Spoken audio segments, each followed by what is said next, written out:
9वा महिना लागताच केतकीची सासू तिला म्हणाली की अगं सुनबाई, तुझ्या भावाला किंवा वडिलांना कोणाला तरी बोलावून डिलिव्हरीला माहेरी निघून जा.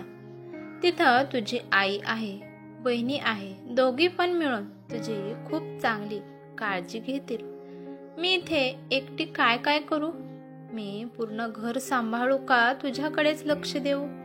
केतकीला तिच्या सासूचं बोलणं समजत होतं. केतकीला माहित होतं की तिची सासू खूप कंजूस आहे. जर तिचं ऑपरेशन झालं तर त्यांना खूप पैसे खर्च करावे लागतील. त्यामुळे त्या केतकीला माहेरी पाठवण्याच्या मागे लागल्या होत्या. पण केतकीच्या माहेरच्यांनी केतकीला समजावले होतं की पहिलं बाळंतपण माहेरीच करतात. त्यामुळे केतकी पण तिच्या सासूबाईला खूप जास्त काही बोलू शकली नाही. पण कुठे ना कुठे तिला या गोष्टीचं वाईट वाटलं होतं. केतकी बाळंतपणाला माहेरी गेली, पण तिचं ऑपरेशन झालं नाही. केतकीची नॉर्मल डिलिव्हरी झाली आणि तिने एका सुंदर मुलाला जन्म दिला. डिलिव्हरी झाल्यावर 2 महिने केतकी माहेरी राहिली आणि 2 महिने झाल्यावर केतकी सासरी आली. आणि तिथे गेल्यानंतर केतकीचं जुनं रुटीन सुरू झालं.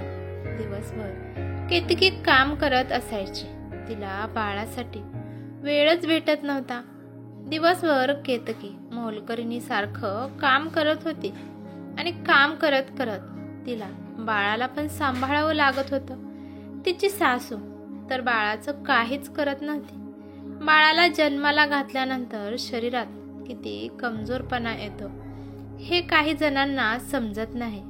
आज कामामुळे केतकी जेवली नव्हती आणि दूध, फळे, ज्यूस वगैरे पदार्थ तर खाणं लांबच राहिलं. कोणीच तिला खायला आणून देत नव्हतं. तिलाच तिच्या हाताने खावं लागत होतं. परंतु प्रत्येक जण आपापलं काम तिच्याकडून करून घेत होतं.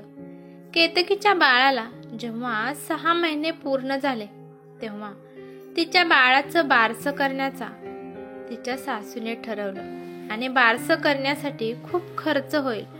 त्यामुळे सासूबाई केतकीला तू आजारी आहे म्हणून तिची सासू तिला माहेरी पाठवते. कारण बारसं करण्यासाठी खूप खर्च होतो. कारण सगळ्या नातेवाईकांना बोलून त्यांना आहेर द्यायला लागतात. त्यामुळे तिची सासू तिला माहेरी पाठवते. ज्या दिवशी बारसं होतं त्या दिवशी सासरकडून कोण पण आलं नाही. त्यामुळे केतकीला खूप वाईट वाटलं. त्या दिवशी केतकी खूप रडली. जेव्हा केतकी रडत होती तेव्हा तिथं केतकीची आई आली आणि म्हणाली की केतकी बाळा, जर तुझ्या सासरचे खर्च करायला तयार नसतील तर आम्ही आहोत की. विनाकारण असं रडत जाऊ नकोस. पण बाळा, एक लक्षात ठेव, जोपर्यंत तुझे आई वडील जिवंत आहेत तोपर्यंत आम्ही सगळं करू शकतो. त्याच्यानंतरच मी काही सांगू शकणार नाही. त्यामुळे तू तुझ्या हक्कासाठी आतापासूनच बोलायला शिक. असं गरिबासारखं राहू नकोस. तुझ्या सासरच्यांना आता सवय लागली आहे की ते काही खर्चाची गोष्ट असेल तर तुला लगेच माहेरी पाठवून देतात. तुला त्या घरात नोकरांनी सारखं काम करावं लागत आहे आणि जसं तुझ्यावर किंवा तुझ्या लेकरावर खर्च करण्याची वेळ येते तेव्हा तुझ्या सासरचे तुला माहेरी पाठवून देतात. त्यामुळे विचार कर बाळा की तू फक्त त्या घराची एक मोलकरीण आहेस. आणि एका आईला असं कधीच वाटणार नाही की त्या घरात सून म्हणून नाही तर मग तू मोलकरीण बनून राहावं. जर तुला त्या घराची सून बनायची असेल तर तुला तुझ्या हक्कासाठी लढावं लागेल. तू स्वतः तुझी जागा काय आहे हे समजून घे. आईच्या बोलण्यावर केतकी विचार करते आणि ती मनातल्या मनात म्हणते की आई जे पण काही बोलत आहे त्यातील शब्द न शब्द खरा आहे. जर अशा प्रकारे मी त्या घरात मोलकरणीसारखं कामच करत राहिले तर त्यांना माझी काहीच किंमत राहणार नाही. हळूहळू अजून ते मला त्रास देत असतात हे खरं आहे. घरातील प्रत्येक काम माझ्याकडून करून घेतात आणि पैशाची गोष्ट आली की मला माहेरी पाठवून देतात. त्यानंतर केतकी तिच्या आईला म्हणाली की आई, तुझ्यामुळे आज माझे डोळे उघडले आहेत. आजपासून मी स्वतःसाठी जगणार आणि तू काळजी करू नकोस. आता माझा हक्क माझ्याकडून कोणी सुद्धा हिरावून घेऊ शकणार नाही. काही दिवसांनी केतकी सासरी आली. हळूहळू दिवस गेले. आता केतकीचा मुलगा 1 वर्षाचा झाला होता आणि यावेळेस केतकीने पूर्ण निर्णय घेतला होता की यावेळेस तिच्या बाळाचा बर्थडे मनवण्यासाठी ती माहेरी जाणार नाही. त्यासाठी ती किती पण भांडण करण्यासाठी तयार होती. आता केतकीच्या बाळाचा बर्थडे जसा जवळ येत होता तसं तिची सासू तिला माहेरी पाठवण्याच्या मार्गावर आली होती. तिची सासू मुद्दाम तिच्या बाळाला घेत होती आणि लाडाने म्हणत होती की आता माझा राजा आजोळी आजीकडे जाणार आणि तिथेच तुझा छान बर्थडे साजरा करणार. सासूचं बोलणं ऐकून केतकीला खूप राग येत होता, पण केतकी एक शब्द पण काही बोलली नाही. एक दिवस काही शेजारच्या बाया केतकीच्या घरी आल्या आणि त्यांच्यासाठी चहा नाश्ता बनवण्यासाठी केतकी ही किचन मध्ये गेली. बोलत त्या बाया केतकीच्या सासूला म्हणाल्या की ममताताई, बघता बघता तुमचा नातू 1 वर्षाचा झाला आणि मग तुम्ही याचा बर्थडे खूप मोठ्या पद्धतीने साजरा करणार असाल, तर मग याचा बर्थडे कधी आहे? केतकीच्या सासूने जे उत्तर दिलं ते ऐकून केतकी तर दंग झाली. तिची सासू म्हणाली की हो, माझा नातू आता 1 वर्षाचा झाला आहे. पुढच्या आठवड्यातच त्याचा वाढदिवस आहे. पण काय करू, मन तर खूप आहे की माझ्या नातूच्या वाढदिवसाला सगळ्या नातेवाईकांना सगळ्यांना बोलवावं, मस्त पार्टी ठेवावी, खाण्यापिण्याची योजना बनवावी, घरात पूजा ठेवावी. पण याची दुसरी आजी याच्या मागे पडली आहे की त्याचा पहिला वाढदिवस आहे आणि त्या म्हणत आहेत की त्याचा वाढदिवस आम्ही इकडेच साजरी करणार आहे. तर मग सांगा, मी नकार कसा देऊ शकते? त्यामुळे सुनबाई माहेरी जाईल. तिथे एक बाई केतकीच्या सासूला म्हणाली की अहो ताई, यावेळेस बर्थडे तुम्ही साजरा करा, कारण बाळाचा पहिलाच वाढदिवस आहे आणि तुमचा हक्क पण आहे.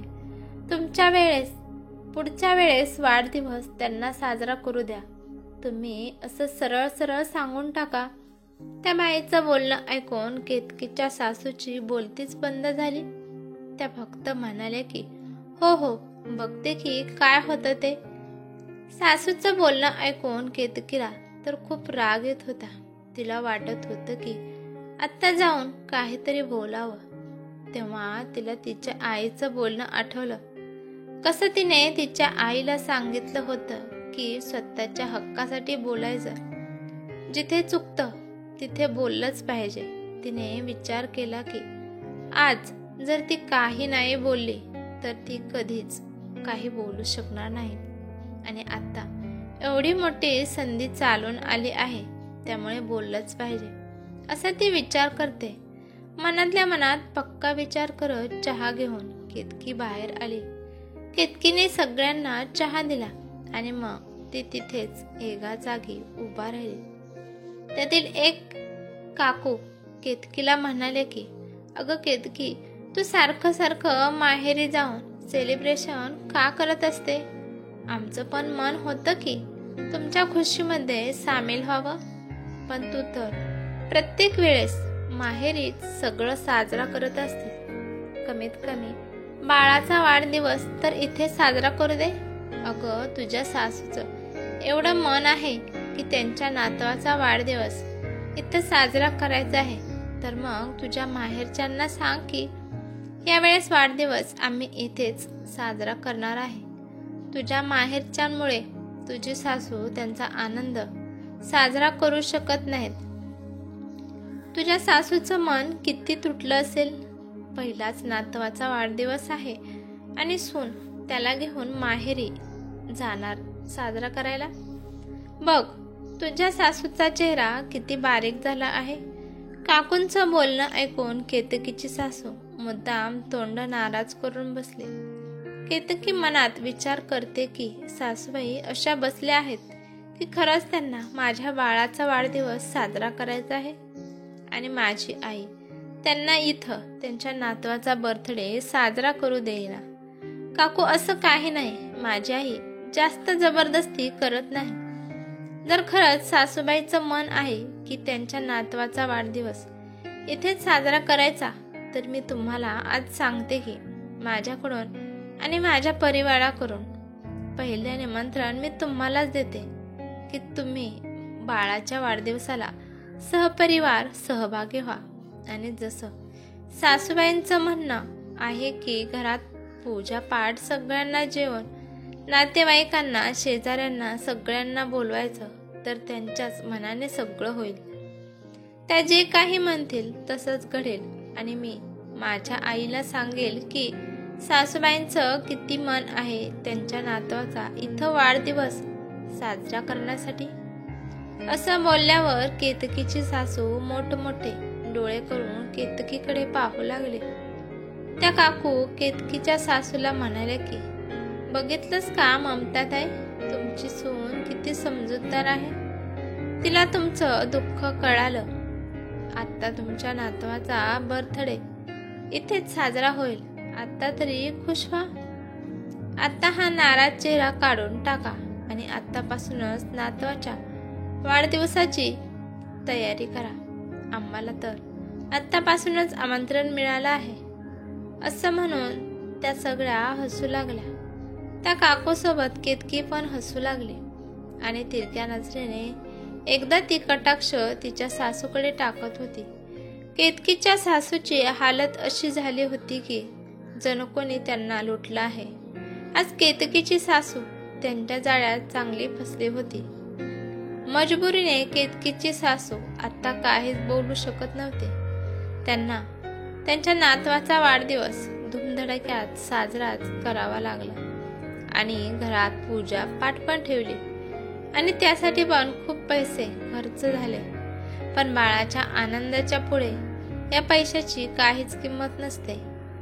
वाढदिवसा दिवशी केतकी खूप खुश होती, कारण तिच्या मुलाचा पहिला वाढदिवस तिला तिच्या परिवारासोबत साजरा करता आला.